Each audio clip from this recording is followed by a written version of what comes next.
Today, as Christians,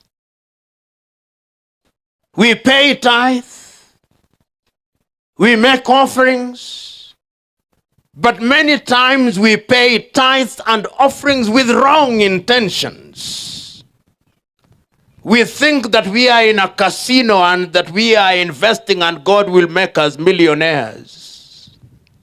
And when we don't get the millions, we get disappointed. And we who are here as professionals today, it is a day to interrogate ourselves, to ask ourselves questions wherever we are, whether we can pass the litmus test. Suppose there was to be a rapture today, that Christ were to come today, on the basis of the criteria that is provided in the Bible, would you get to heaven? Ask yourself that question. It is not the number of services that you attend every year. It is not the tithes and offerings that you pay. Would you get to heaven by your very actions? And this is what makes me make reference to the story of the Good Samaritan, recorded in the book of Luke, as I said a little earlier, chapter 10, verses 29 through to 37. And Christ was answering what was essentially a very simple question. Who is your neighbor? That was the question that was posed. And who is your neighbor? It would have been possible for him to say that your neighbor is he or she who lives next to you. But he did not answer in that way. He said, there was a man who was traveling that road, that dangerous road. And he was ambushed by robbers.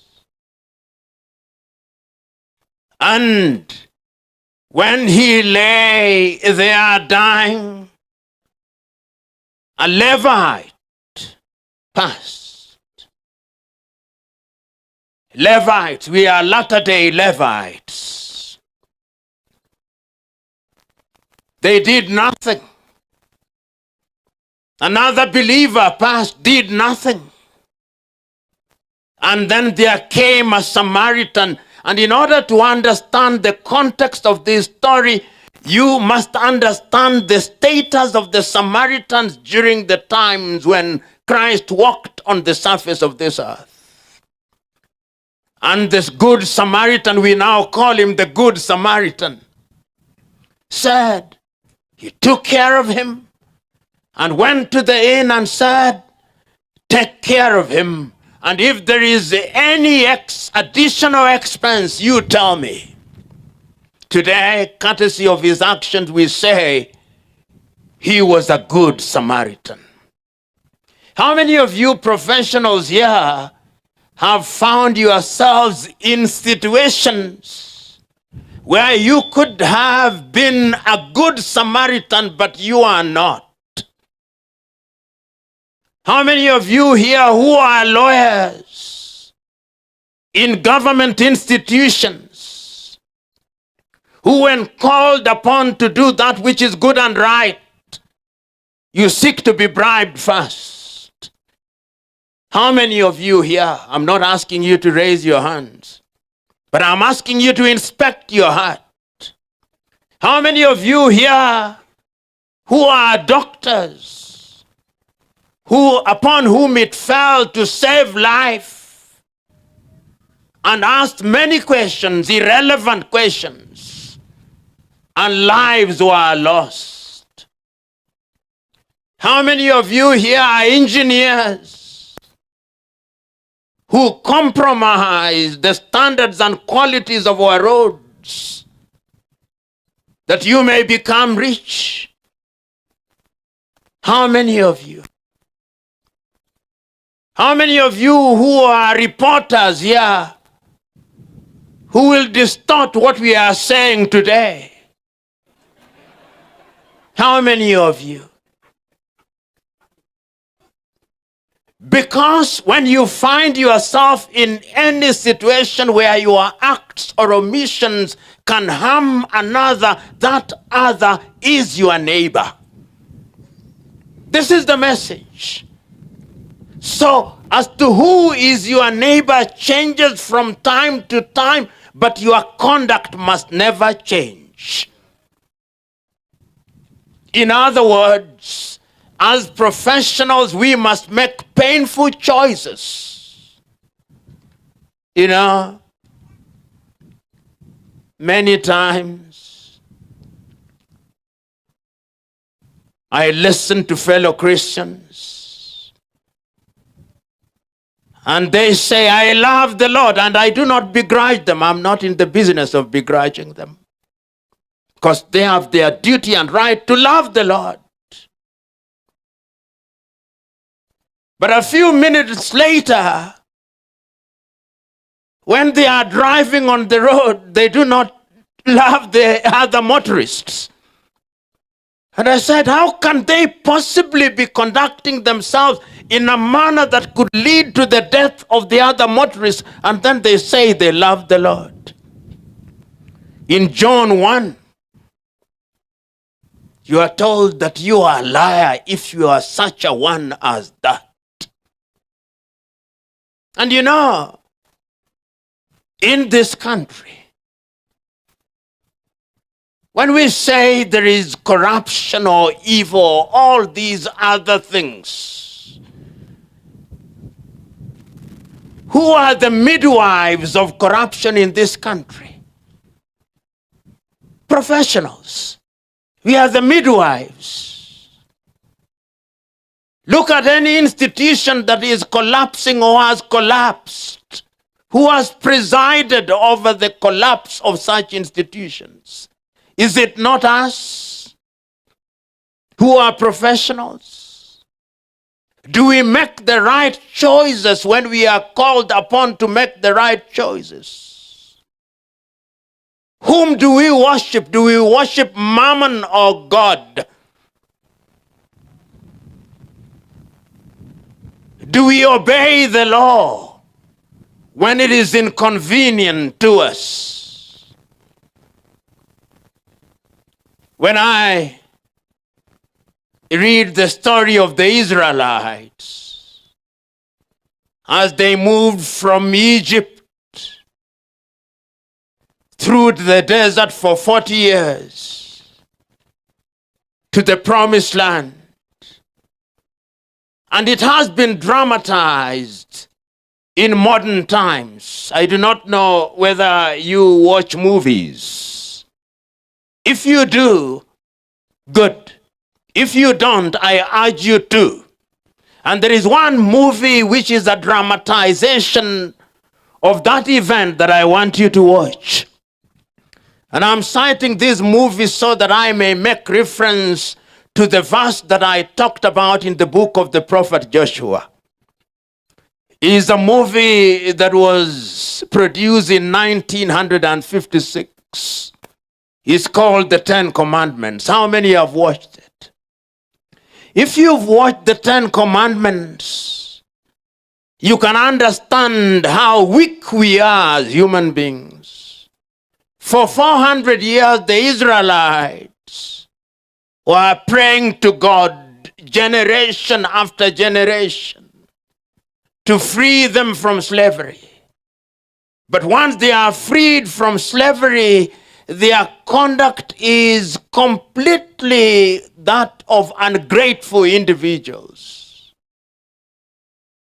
And if you read and watch that movie alongside the Bible, you will know that there are certain things that are extra biblical, but other things that are biblical. But the ones that are biblical are the ones that I want to make reference to. When Moses goes up into the mountain and he leaves Aaron, his brother, and Miriam, the sister, After only a few days, the Israelites say they want a God that they can see. And they make unto themselves an image of a calf. The sons of Korah are there. Dathan is there.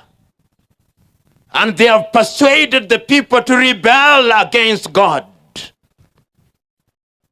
And when he comes down now in the dramatization, he comes down with the tablets of the law, and the people have rebelled.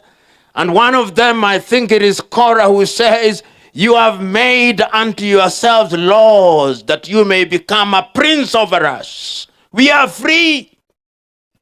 But Moses says, "No, there is no freedom outside of the law. Freedom must be within the law." And that is why, therefore, as professionals, we must be bound by certain ethics.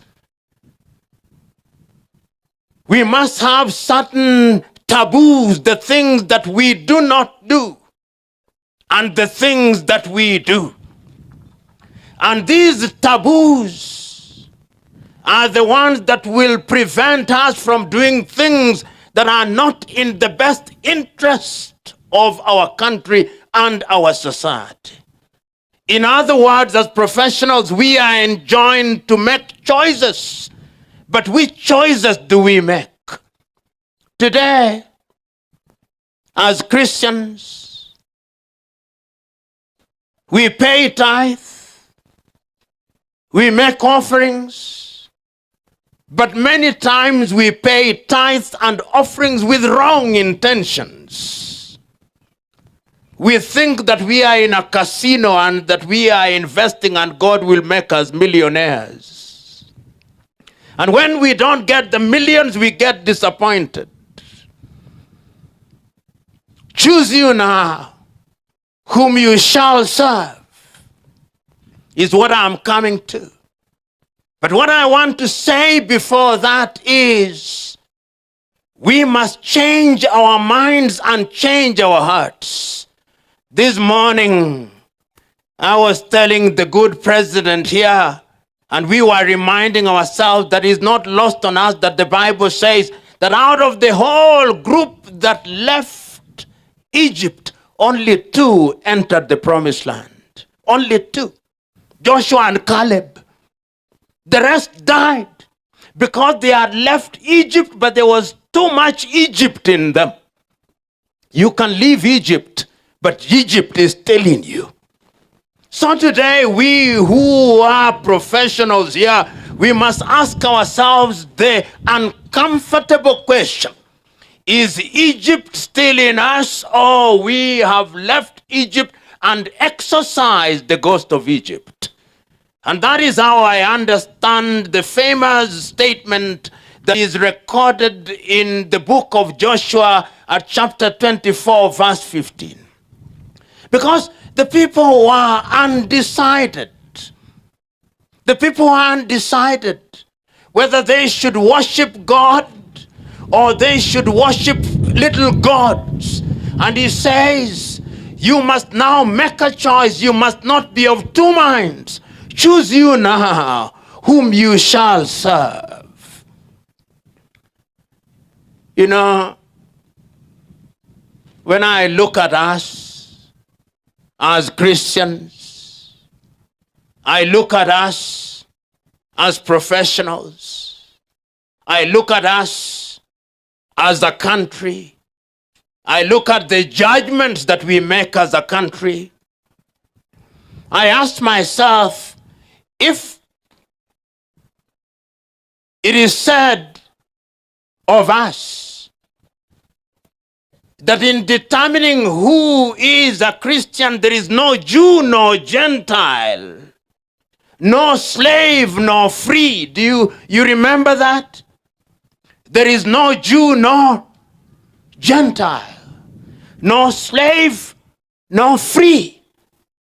But here in a country where we have professionals, one of the greatest diseases is, we call it ethnicity or tribalism. We are one of the most ethnic countries on earth. The blood of ethnicity is thicker than the blood of Christ.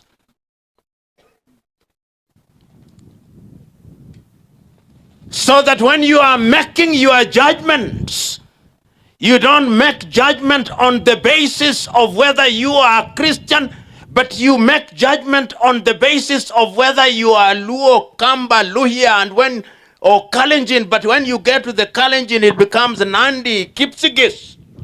Because when you begin to look for the things that divide you, you'll find them. I was asking somebody the other day, when we are putting people into positions as Christians, because we claim we are Christian. When you are boarding an aircraft and you are Luo, do you ever ask, is the pilot Luo? You don't. What you want is a good pilot that will make the thing fly and land. But when we want to appoint a minister, we say, is the minister Kamba? What contradiction do we have as a nation? When you want to catch a rat, what you need is a cat. Whether the cat is black or white is irrelevant. You want a rat-catching cat. But do we as professionals, have we liberated ourselves from that?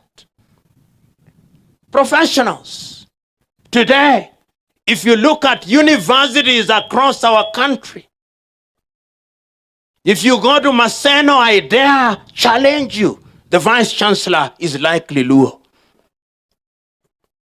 And if he is not, the Luos in that area will say, we want our own. Does chemistry change when it's taught by a Kamba and when it's taught by Luo? If you go to Moi University, likely the vice chancellor is of the Kalenjin extraction. If you go to Seuko in Machakos, the vice chancellor is likely a Kamba. If you go to Masinde Muliro, the vice chancellor is likely a Luhya of the Bukusu extraction. If you go to Rongo, the vice chancellor is likely to be a Luo. If you go to Dedan Kimathi University, that one may be a little different. But if you go to any of these, and the people will say, we want our own. And these people who say these are Christians, for whom there is no Jew nor. How do we reconcile that kind of conduct? When you want to have the head of the Moi teaching and referral, you want a Kalenjin, but when you are dying, you want an oncologist. How do you reconcile that? We must make a choice. But we are not making those choices as Christians who are Kenyans, because we want to be nice to each other. Until the day that we are capable of liberating ourselves from these basic instincts, our countries will never realize their potential. And I'm urging you that we as the Christian body, we must now ask ourselves uncomfortable questions in order to give meaning to our Christianity. You know, I now know churches, and there is a very good friend of mine who is an archbishop of the Catholic Church. For the moment, the Catholic Church is doing a very good job. They appoint them differently. But I know a church which I will not name, because you may recognize it. And I want to be politically correct, in which you cannot be a bishop unless you are an aborigine of that area. We have now put Christ and God into ethnic pigeonholes. And it is we professionals who preside over that. If you go to different parts of Kenya, you are in West Pokot, you are in Elgeyo Marakwet, you are in different parts in Kisii, the people who are not professionals never talk about these things. It is we professionals who remind them about their ethnicity, which ought to be celebrated. Ethnic diversity is something to be celebrated. It is the use of ethnicity as an instrument of judgment and discrimination that must be condemned. There is nothing wrong with our ethnicity. God, in his divine wisdom, made us different because he is a God of diversity, because diversity is what creates harmony. But if we choose to use our diversity to destroy the harmony that we have, then we can never realize our potential. You professionals who are here, I want you to reflect. There was a time in this country, and many of you will remember, when you left the comfort of your home in Kirinyaga and you are a student in Shimolatewa in Mombasa. There was a time in this country when you left the comfort of your home in Karatina and you are a student in Maseno. There was a time in this country when you left the comfort of your home in Machakos and you are a student at Cardinal Otunga High School in Kisii. Today, we have created a situation where you start primary school. I believe there is a primary school of Moi University. Then you go to that primary school. Then you go to a secondary school in the neighborhood. Then you go to the university in that neighborhood. Then you are employed in Uasin Gishu. In your world, the world is only about Uasin Gishu. You are not exposed. Even when you claim to be a Christian professional, you are not exposed. We were told here about the journey of Christianity, the journey of Paul, the journey of movement from the promised land into Malta, into different parts of the world. That is why we have Christianity here, because people thought widely. But the current professional is a professional whose worldview is very narrow, and he or she claims that they are Christians. Do you sometimes wonder why, therefore, we pray and fast and the things that we ought to get, we don't get? Because praying and fasting without belief is superstition. Ni ushirikina tu. That is how I then want to make reference to the book of Matthew. Matthew chapter 25 verses 14 through to 30. You remember the story of that great man, if he was great in his days. The Bible records that there was this great man, a rich man, who was going away for some time. And then what he did was to give to his workers according to their ability. One he gave 5 talents, another one he gave 2 talents, and another one he gave 1 talent. Do you remember that story? And do you remember that when he had gone out for a long time, he came back, and to the one that he had given 5 talents, he asked, Master, he told him, Master, you gave me 5 talents, I've worked the 5, and here are my 5. Therefore there were 10. And to the one that he gave 2, he said, Master, I've worked the 2, and they are now 4. And he said, good worker. And to the one that he gave 1, he said, I know you. You are in the business of reaping where you have not sown, not his words, but my words, but making the point. And then the Bible records and says, and to those who do not have, Even the little they have shall be taken away from them, and it shall be given to those who have. As professionals, how do we use our professionalism to multiply what we have for the general good? Today in Kenya, and I'll say this, we have something called devolution, and we love it. How many of you here love devolution? None of you love devolution. It is a good thing. A few good things have happened, but a few bad things have happened. Professionals of different kinds are serving in our devolved units.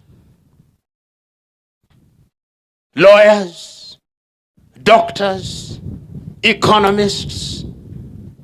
And these professionals attend church on Saturdays and on Sundays. But I've never seen any pastor, not even in your church, not any one of them, rebuke the thieves who have been devolved. Not one. You accept their tithe and offering gleefully. And you say all wealth belongs to God, even the stolen ones. Yet Christ rebuked taxpayers. So even the clergy have fallen short of the glory of the expectation of both God and man, because we do not rebuke. There are thieves here, many of them. Do not rebuke. There are thieves here, many of them, who have been devolved. Some of them are still at the center. And the thieves that are devolved, who are Christians, there are two things that they love doing. They build hotels. I do not know why hotels are very popular with thieves. Or office blocks. And then they invite pastors to bless them. And pastors say, this block was blessed by Pastor so and so of this church. Have you seen such buildings? Even here in Eldoret, they are there. I've seen them across the country, and I'm saying this because if we don't rebuke, then the professionals cannot change. Have you seen? Even in churches, when thieving professionals arrive in church, when a sermon is going on, the pastor will stop. In the middle of a sermon, I've seen this. They go and bring the thief and bring him in front.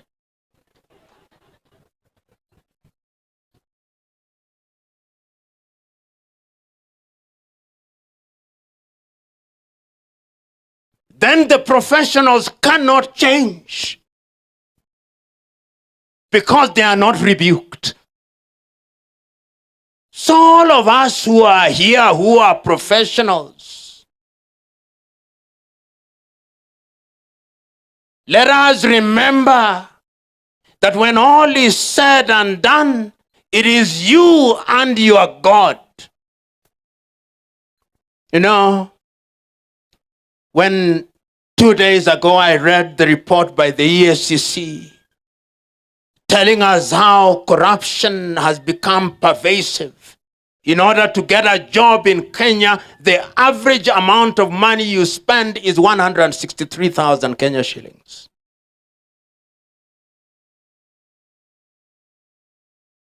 Only one clergy, to my knowledge, has spoken about it and against it, Archbishop Muheria. None of the clergy.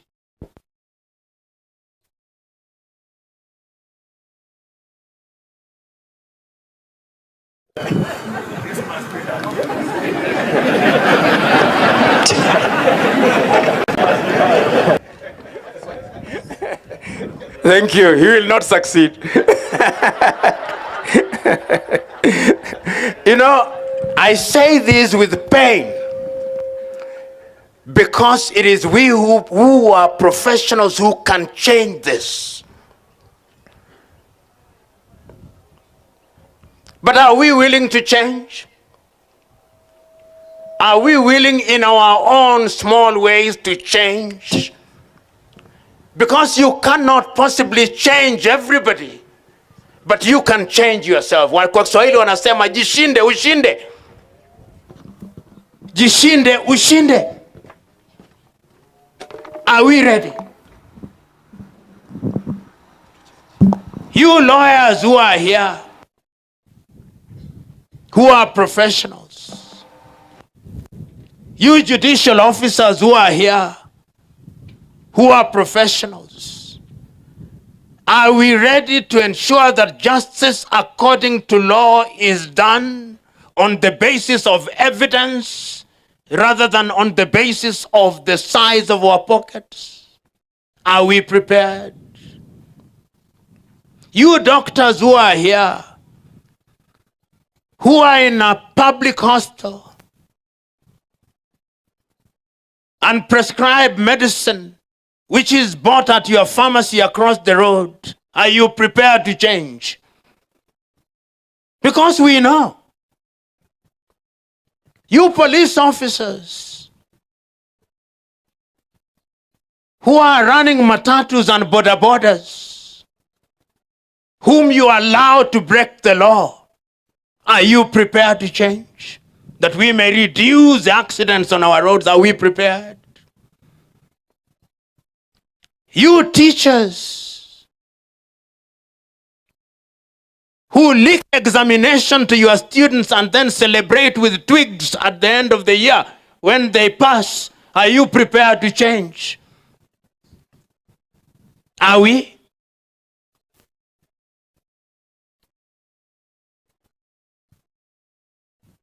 You town planners who are approving buildings which collapse and kill, that you may become a millionaire, are you prepared to change?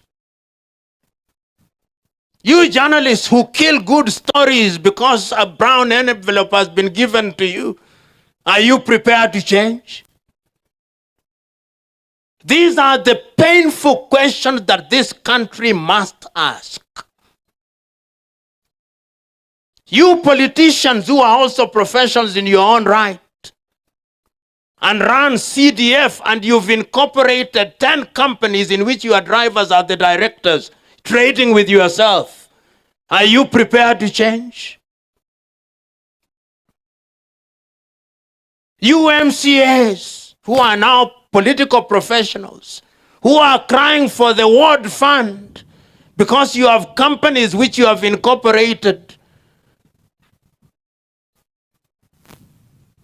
are you prepared to change? Are you prepared to be Christians? As a friend of mine, you remember the conversation I started with, we concluded by saying that kuna Wakristo wa aina mbili. Wakristo uchwara na Wakristo halisi. Sasa jiulize wewe hii leo, wewe ni Mkristo uchwara au ni Kristo halisi? Kwa kuwa kuna Ukristo uchwara tu, unakariri Biblia toka mwanzo hadi mwisho. Hata Ibilisi si anakariri Biblia, anakariri vizuri tu. Kwa hivyo kukariri Biblia si Ukristo. Ukristo ni vitendo.